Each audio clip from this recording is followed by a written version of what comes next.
This part of the presentation on Kenya focuses on rural Luo women's lives in western Kenya and their roles in families. These slides offer you visuals for what was described in the reading for this week. That paper was the result of research that Felicia Opio did in Kenya through interviews with rural women, and the quotes in this presentation are from the voices of those women. The pictures are examples from other rural women that I met during my stay there in 1993.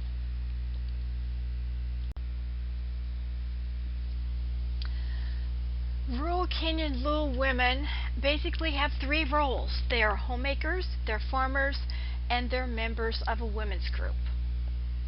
The three women that you see in this photo are home economics extension agents.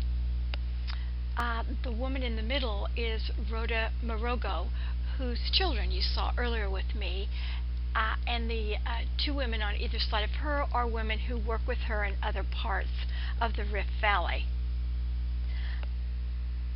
Home economics extension agents, their job is to work with farmers and homemakers to give them the very latest in technology in running homes, in running farms, that comes from the university. So they basically are the liaison between people on the farms and the university. We have extension agents in the United States. Every county has someone who is that representative from the university to farmers and homemakers. And so this is the Agricultural and Home Economics University that we visited was Edgerton, and so that's what they're training, home economics and agricultural extension agents. So each of us stayed with one agent, and then we visited lots of homemakers and farmers throughout this region. So the rest of this presentation is about what those roles are like and what it looks like and what it feels like to these women as they perform as homemakers, farmers, and members of women's groups. First of all, women are homemakers. Most farms are very small in Kenya, about 3 acres. This was a bigger one. I think it was maybe 17 acres, but it supported a large number of extended family. And they were just building this new home when I was there, and it was gorgeous. But what does it mean to be a homemaker? This is what some of the women said about that role. Katrina says marriage is what gives women respect in Luo culture. Esther said, the first role is to provide for the family.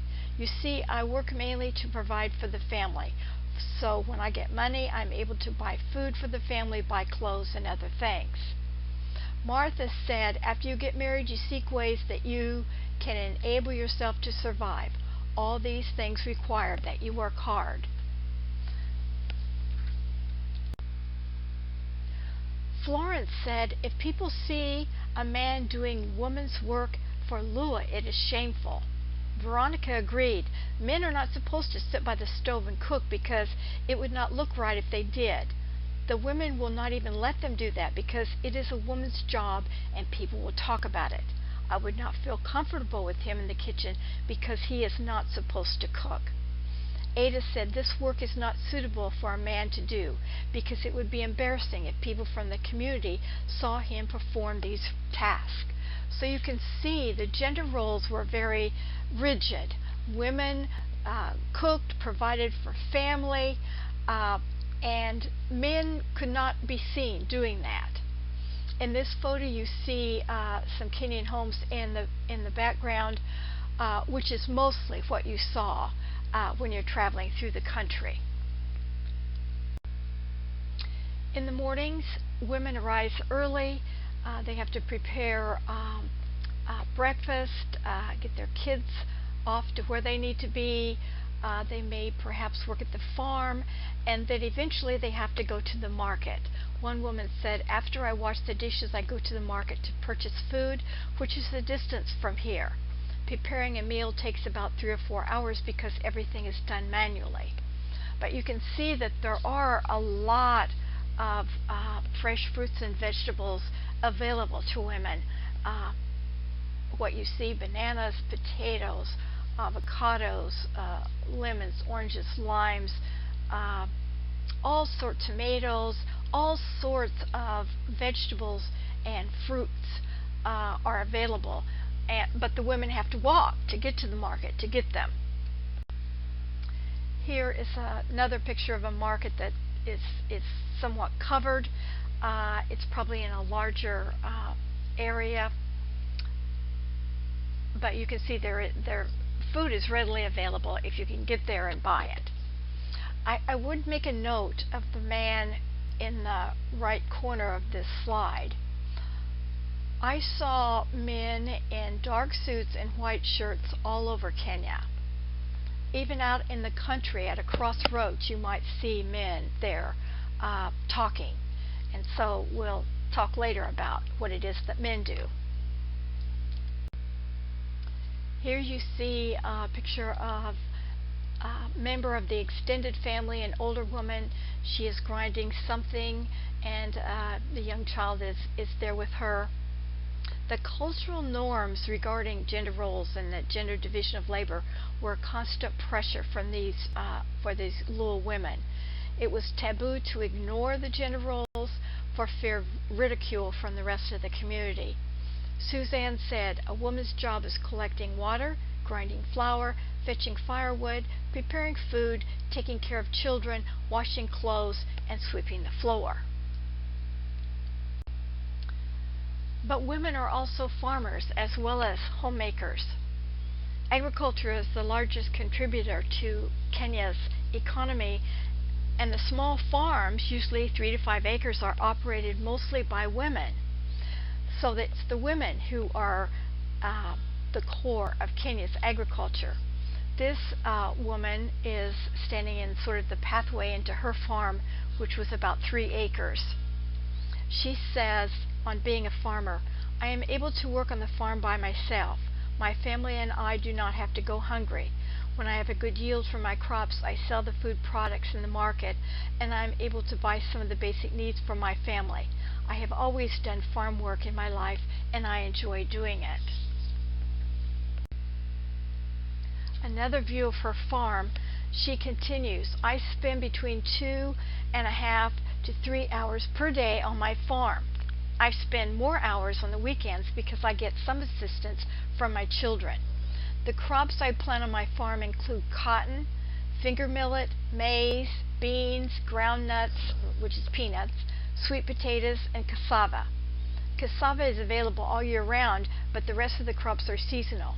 I also have a kitchen garden where I plant collard greens, onions, and tomatoes." A kitchen garden is what they call the vegetables they grow just for family use. The rest of the farm is usually for cash crops or those that are sold for money. Here is a picture of a kitchen garden that was shared by a number of women. The kitchen gardens are promoted by the extension agents because much of the land has been used for cash crops, which leaves the family with having to buy food, which isn't always possible, and that has contributed to a lack of nutrition and also a lack of food production for family use. So the kitchen garden is a way that families can readily provide for their families nutritiously. Here is a picture of a group of home economics extension agents. They had taken a group of farmers from one region on a field trip to visit another group of farmers so that they could share ideas with each other. The role of the extension agents are as educators to help the farmers maximize their available resources in order to improve their standard of living, and they do that through a variety of ways, which you will see. Miriam said, "We have a home economics extension officer who comes here sometimes and teaches us various projects. She has taught us how to make a fireless cooker, mandazis, which is a fried sweet dough using sweet potatoes, and how to bake a cake using local grain flours such as sorghum or millet, and an improved stove using sand heated on a charcoal jiko, and a jiko is a kind of stove. I have only tried baking the cake once due to my busy schedule. She is supposed to come next week to teach us jam making." So you see the kinds of things that farmers learn from an extension agent. And in this picture you see an extension agent with a farmer who's on the left in front of the farmer's house. This was the one you saw earlier standing in the lane of her farm that was so beautiful. Here are two of the things that the extension agents promote among their homemakers and farmers, and one is food production and nutrition, and they do that a lot through the kitchen garden, and another is through appropriate technology. They teach the women how to make appropriate technology, and that is basically economical, environmentally sound devices which are effective while minimizing expenditures of time and energy. So if you were thinking about what women need in the home and on a farm that would be economical, environmentally sound, wouldn't cost a lot of money and time or energy, what would you think that would be? You'll be surprised. The first example of appropriate technology is the water tank. Availability of water is a problem because 80% of Kenya is classified as arid or semi-arid, and rural women spend an average of 2 to 3 hours every day collecting water. And 90% of these women get it from unprotected sources. Think about the ways that you use water. Not only water to drink, to cook, to bathe with, to wash your clothes, to water the garden. You can see why this is a time-consuming task and yet very important. And so the extension agents teach the farmers to make a water tank that's designed to collect water from the roofs of their houses or buildings and store it so they don't have to be spending all the time collecting. Now this water tank is huge. Most of them are a fraction of that size, but this again was for the big farm that we saw earlier, and so it was just the only example I had of a water tank. I bet you wouldn't have guessed this was a dish rack, but it is, and you see the dishes on it. So you can think about if you lived in one of those round houses, mud houses with the thatched roof. You don't have room in that place to cook, to wash dishes, to do anything. That has to be done outside, and so you need a place to put the dishes. Right in the right-hand side corner of this picture, you see the thatching on a roof, and there is a mud house right there. Actually, those houses are also an example of appropriate technology because they are economical, they can be made efficiently, and they are very cool in summer. The people who live in houses, wood houses like ours, who build those in Kenya die in the summer because of the heat. Remember, this is close to the equator. But the mud houses are insulated and are cool. So at any rate, they need a place to put their dishes, and so extension agents are teaching the farmers how to build dish racks. Kitchen shelves are another example of appropriate technology.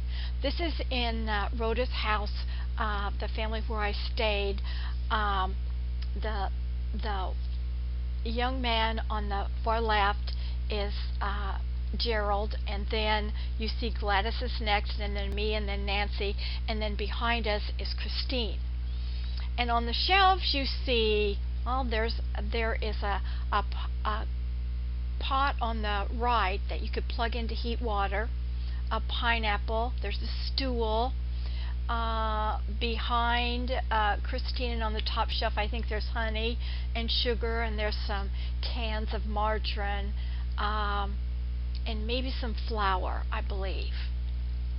Boy, does my face look white, but those children were absolutely beautiful.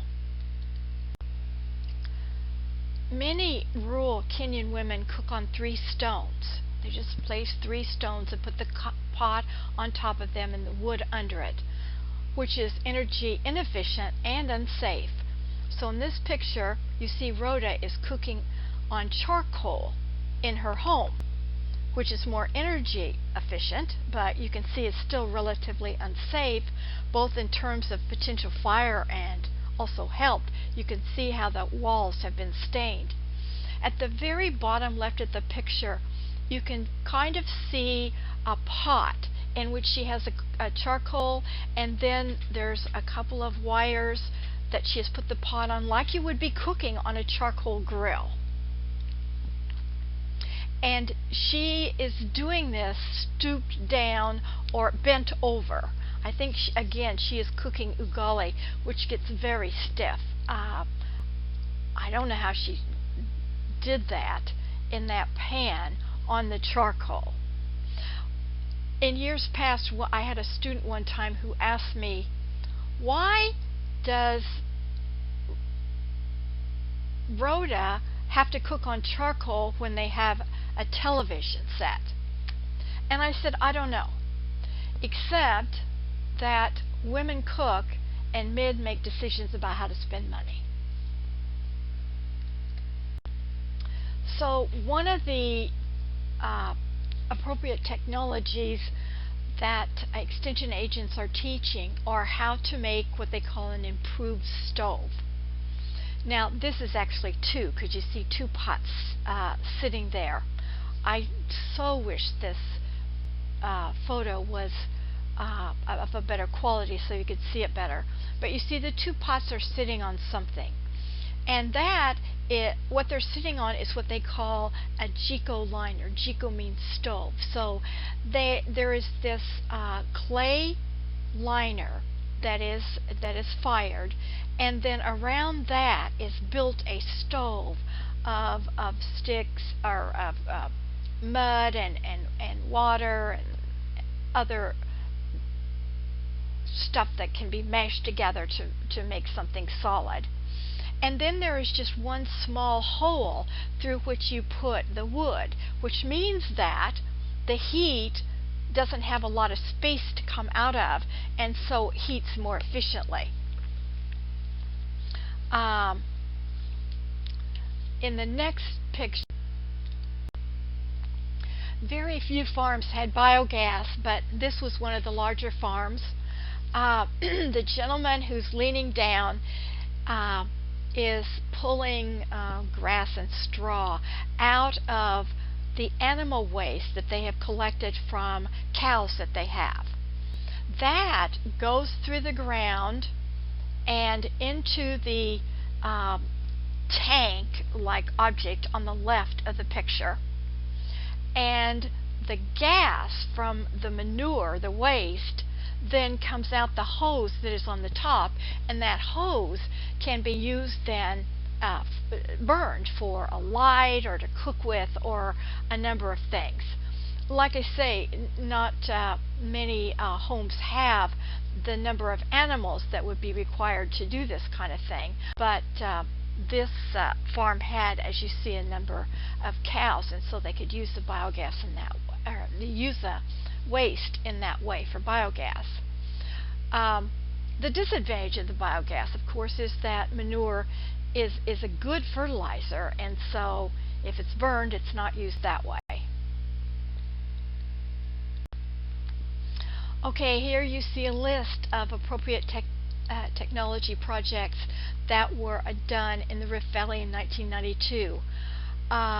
Extension agents helped women build almost 8,000 improved stoves, 4,400 dish racks, 2,700 kitchen shelves, compost pits, water tanks, clotheslines, fireless cooker.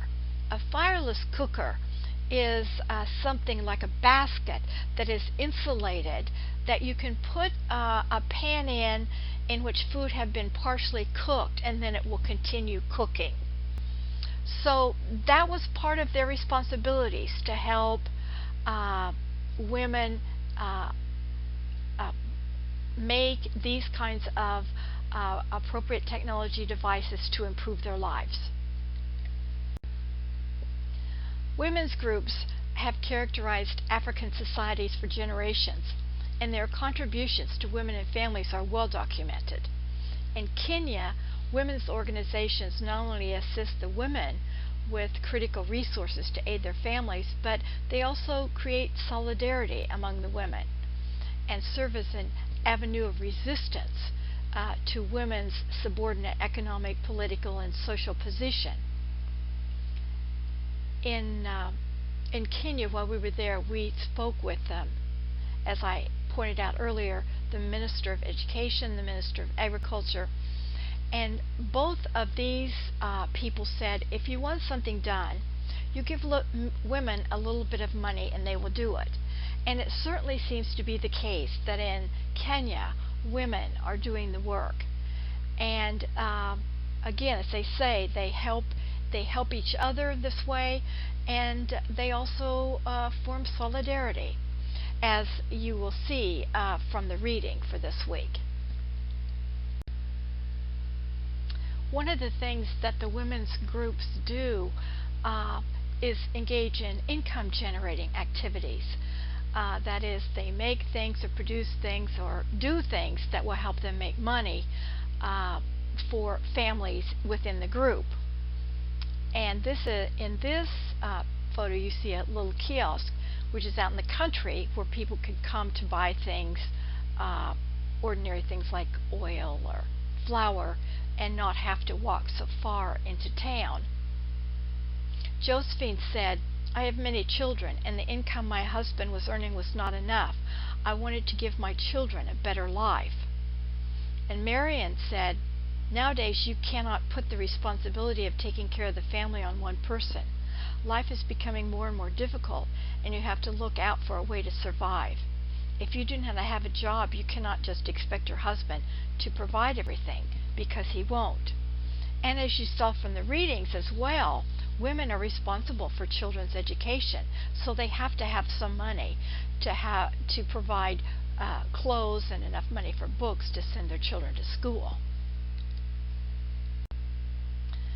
This is a brick and tile factory which started with just a handful of women who had lived in the slums and decided to try to get out of it by making tiles and bricks and selling them.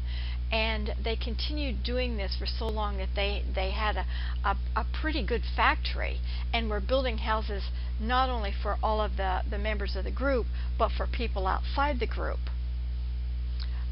Some of the benefits for the Luo women included a better house, a tiled roofed house, a water tank, household items, funeral expenses, fewer deaths, information and services on family planning, skills and budgeting, cooking, as well as emergency loans at 1% interest. Now, this group, as you can see on this page, this was their headquarters, if you will, for their organization that they had made out of the bricks and the tiles that they created. These women were part of a group who made the Jiko or stove liners and fired them in that kiln that you see in the picture, and then sold those to other women as their money-making project.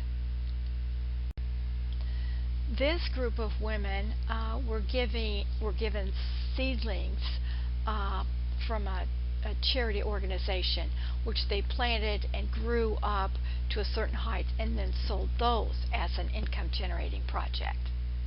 And you see again the extension agent on the left. These women wove baskets, gorgeous wool and cotton yarn weaving for income generating projects. As one woman said, "My husband cannot tell me to go back to the rural home because I don't ask him for anything. Instead, he gets from me. When I look back at my life when I was not a member of a women's group, I see a very big difference. Now I can make my own decisions.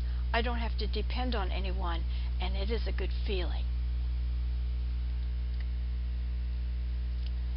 It certainly is this example of solidarity and also empowerment that they get from having something of their own. This was the only example in which I saw men also working, and I captured this shot of a young man polishing the leather on the woolen bag that the women had just woven. I have that in my office.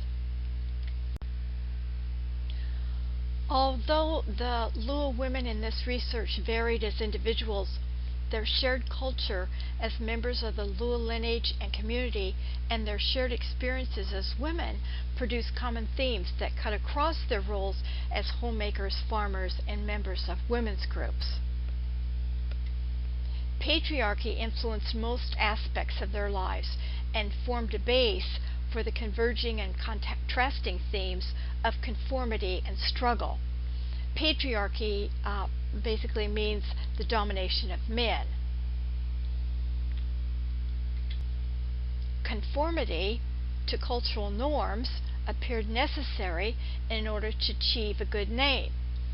An example of that is conformity to gender roles, women having to do all of the homemaking, all the farming, and then providing for children. But that was necessary in order to achieve a good name, and with it, respect and reciprocity. If you didn't have respect, then you couldn't expect members of your community to reciprocate on things that were needed. These, respect and reciprocity, were critical for survival. Struggle was exhibited in hard work in their multiple roles of farmer, homemaker, members of women's groups,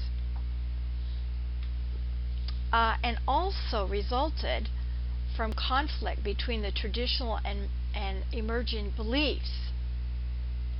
On the other hand, hard work and conflict also gave rise to social agency. So on the one hand, the women did experience conflict between the roles that they were traditionally taught and what they could see was needed in order for their children to survive and them to have improved lives. And so what sometimes resulted is the social agency or the resistance against the traditional, the reclaiming, if you will, of who you are in a way that tries to overcome how you are oppressed. What was revealing was the ways in which the various themes interacted with each other to produce both restrictive and advantageous circumstances.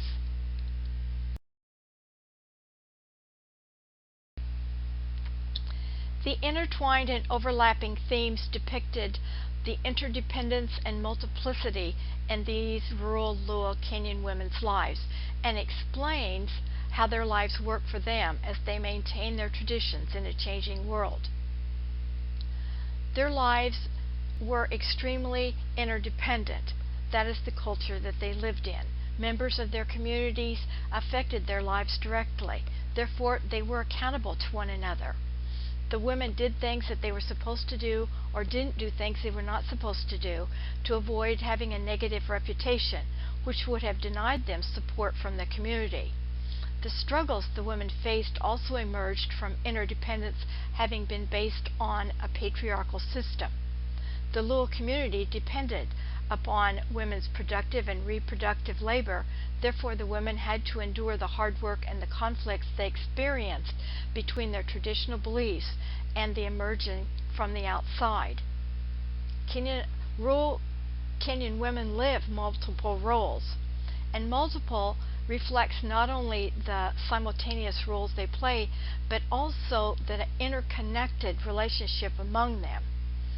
They function as farmers multiplied by homemakers, multiplied by members of women's groups, multiplied by daughters and wives, multiplied by mothers, multiplied by community members. This conception of their multiple roles helps illuminate their value for conformity to acquire respect and achieve reciprocity in order to survive the overwhelming nature of their roles. This conception of multiple roles also explains how struggle in their hard work and the conflict between the old and new is a constant factor in their daily life.